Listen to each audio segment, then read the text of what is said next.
Welcome to Mindfully Augmented, where we talk about living with intention in a world that is shaped by technology. I'm A. And I'm B, and this episode is brought to you by the Hierarchy of Needs app available in the App Store. What is today, A? Well, today is Weekend Prediction, one of our favorites. Yes. It is unfortunate the time in which we get to talk about this because war has just began between the U.S., Israel, and Iran. And so I'm going to shape this prediction around the future of warfare that we're about to start entering. A prediction about what we're about to see. This week's prediction is that based on the escalating warfare that we've been seeing in Ukraine, between Ukraine and Russia, that not only are we about to see drones, but we're about to see the escalation of AI and drone automated warfare in a way that might even lead to us seeing actual robots being utilized, humanoid robots being utilized in the next 2 years. That is heavy. It is indeed. And uncharted. It is uncharted territory.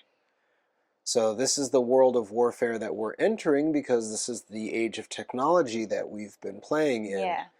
And already there's been interesting effects that have been happening over in Ukraine because they've moved to drone warfare, the escalation of using drones, and then Russia has retaliated by creating blackout zones and like disrupting the signals so people couldn't fly drones, but then that also resulted in them escalating the technology that left behind these fiber optic cables, and this has actually been affecting just uh, uh, the day-to-day life in the areas surrounding this, because like even the wildlife have started taking these fiber optic cables and using them to build nests, mice creating their little nesting spaces, the stuff getting caught up in cars. So there are side effects to how the world just generally operates as this new technologies get introduced and these workarounds get introduced. And I think we're going to continue to see this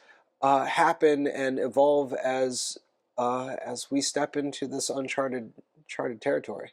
Why is it important for us to know? Why is it important for us to know? That is a great question. So part of being mindfully augmented is recognizing how the world is changing and how you can adapt to face the changes that are coming. Making sure that the information that you have is what you need to enjoy the life that you have, but also in a way being aware of larger things, larger trends, big changes that are happening that could potentially affect how you are going to exist and how you are going to be able to do your day-to-day. And I think being safe is a very important thing. This is something that has the potential of changing the day-to-day lives for not just the people who are in the immediate war zones, but the people who live in America, because we are associated with this this war now. So this is a whole area in which we have to operate now. So it's really important. Not that it should be something that you build your stress around, but and spend most of your time focusing on. But there does need to be some touch points here and there to make sure that you can stay mindfully augmented and seeing how the world is changing around you, so you can rise to meet those changes. Wow, that's a lot of information, and I think many of our listeners can connect when I say information overload. And what do I do with all this information? How can I stay mindfully aware about everything that's augmenting, everything that is escalating? There's so many things adding to these escalations that are new, that we have never experienced before. And I think we're all coming from information overload, that we don't have the space to make space for how important and how severe this situation is. That's an excellent point, and really, we shouldn't. I mean, especially when you're thinking of it through the health lens and mental health space, Yes. like this isn't something that everybody should be wrestling with and dealing with. Really, it it's a flag for, do you have the community to help you process Yeah. that? And if you don't have the community to help you process the amount of information that's around, and where you should stay attuned, then I think maybe this is the call to start building that community. And building that awareness. Because Yeah, what I'm hearing from what you say is that we're quickly escalating to automated warfare. yeah. Where does that land for humans? How are we going to get the resources that we need? How do we get the resources to the people that need? What is our role in this? These are all great questions that I can't No, answer no, right no. I now. know, and I think like this is as an open conversation. These are the things that are like coming to the surface when you talk about your prediction that war is going to be automated, and we're going to see robotics and robots alike um, in our surrounding, like in our day to day, and more of that information is going to come up with how all this tech is disrupting our ecosystem. So it's just thoughts that are Yeah. coming. Um, Going back to the prediction and staying in the sake of prediction, you mentioned 2 years. In 2 years, I wouldn't be surprised, assuming that this a war doesn't escalate to a fever pitch and then burn itself out faster than that. We've seen with the Ukraine war That was that was not the not the case, case. and No. everybody had predicted that that was going to be the case. That things could take longer than we expect, and within that time period, we're also this happens to align with the rise of robots, humanoid robots that have been getting developed uh, across multiple fields in multiple areas. I mean, for a while we've already had automated drones, right? Yeah. And you have the company called Andril from former Oculus founder Palmer Luckey.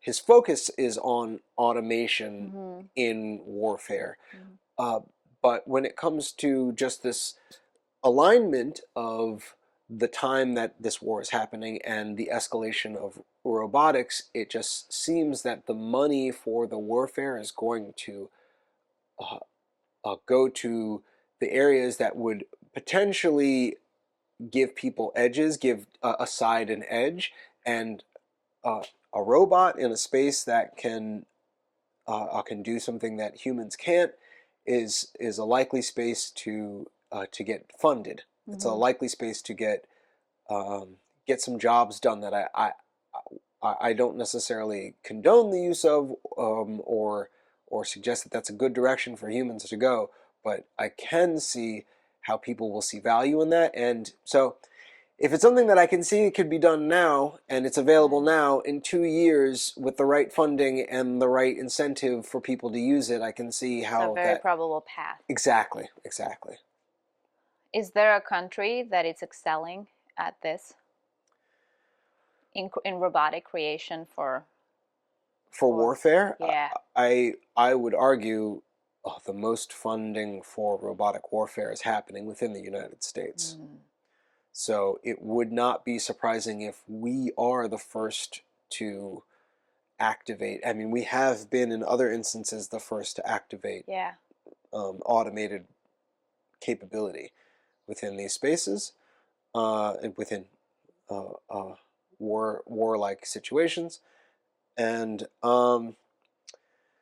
yeah, I think it's going to be a little bit more on the U.S. side, U.S. led Mm. more than anything. But it's not that we're the only ones with No. the capability. No, no, no. Resources now are widely available.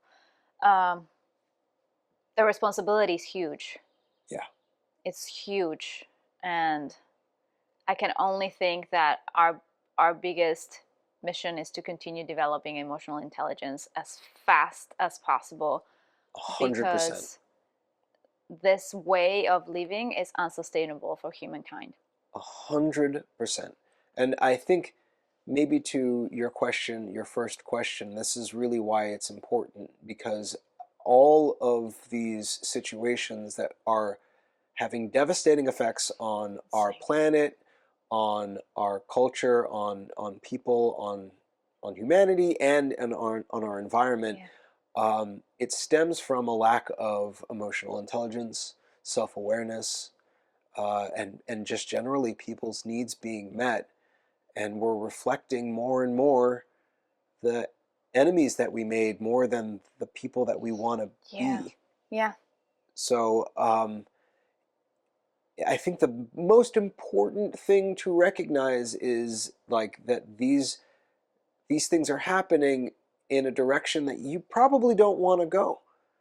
And so yeah, so like finding what led to those things, really sitting and accepting some of the hard truths that lead to the spaces that we don't want to be, and then really starting to invest and nurture the areas that lead to the outcomes that we do want to be a part of.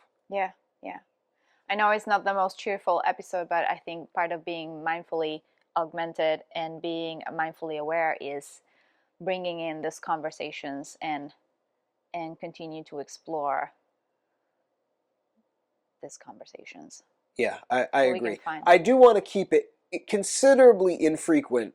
Yes, that would be I don't ideal. want to We don't want to start the weekend, the weekend feeling heavy, especially because of all the information that we're already getting. Absolutely. You go into TikTok, and if your feed is not curated for the things that you really want to see and ingest, oh my God.